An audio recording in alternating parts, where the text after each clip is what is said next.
आमचा मानस आहे की येत्या 5 वर्षामध्ये हाच फंड 50 कोटीच्या आसपास न्यायचा, म्हणजे बँक एवढी सक्षम करण्याचं आमचं ध्येय आहे. आणि त्यांच्याकडे असं कुठलंही विजन नाही. तिने उठायचं, अरे डिझेल गाडी फिरवली. आता लोंढे सरांनी सांगितलं 67 लाख काही नाही, ज्यांना ताळेबंद करतो त्यांना कळ की गेल्या 7 वर्षामध्ये बँकेच्या गाडीचा डिझेलचा खर्च फक्त 12 लाख आहे. 12 लाखामध्ये आमच्या 13 शाखा झाल्या.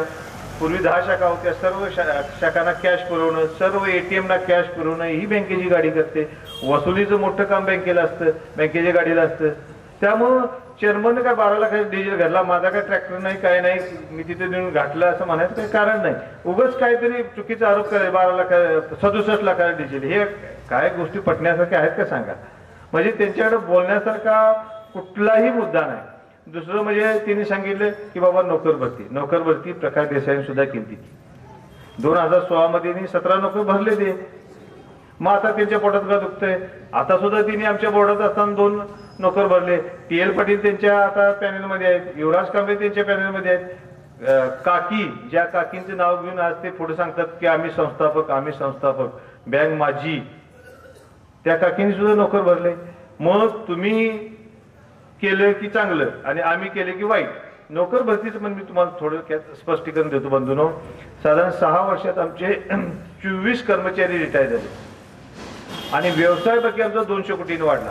RBIचा असा नॉर्म आहे की साधारण 4 कोटी व्यवसायाला 1 नोकर लागतो आमच्या साईडच्या बँकेला. मग 200 कोटी भागिले 4 जरी केले तर 50 नोकर येतात.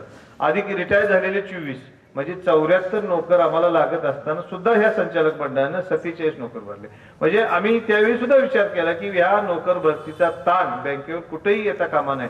बंधूंनो, मला अभिमानानं सांगावं असं वाटतं की आमचा जो महिन्याचा नोकरांचा पगार होता तो नोकर भरती नंतर सुद्धा मागच्या वर्षी म्हणजे नोकर भरती पूर्वीच्या पगारापेक्षा 1 लाखानं अजूनही कमी आहे. म्हणजे ह्या गोष्टीची संचालक मंडळाने काळजी घेतलेली आहे. असं असताना कुठेतरी चुकीच्या दिशेने काहीतरी आरोप करायचे. तुम्ही ताळेबंदावर बोला, तुम्ही बँकेत आल्यानंतर काय करणार ह्याच्यावर बोला, कारण तुम्हाला माहित आहे तुम्ही येणारच नाही काय केलं तर, मग तेव्हा बोलायच नको ना. त्यामुळं कोण काय म्हणते याच्याकडे कुठल्याही पद्धतीने तुम्ही बघू नका. आमचं हे विजन आहे की येत्या काळामध्ये ह्या बँकेचा व्यवसाय 700 कोटीच्या आसपास आम्हाला न्यायचा.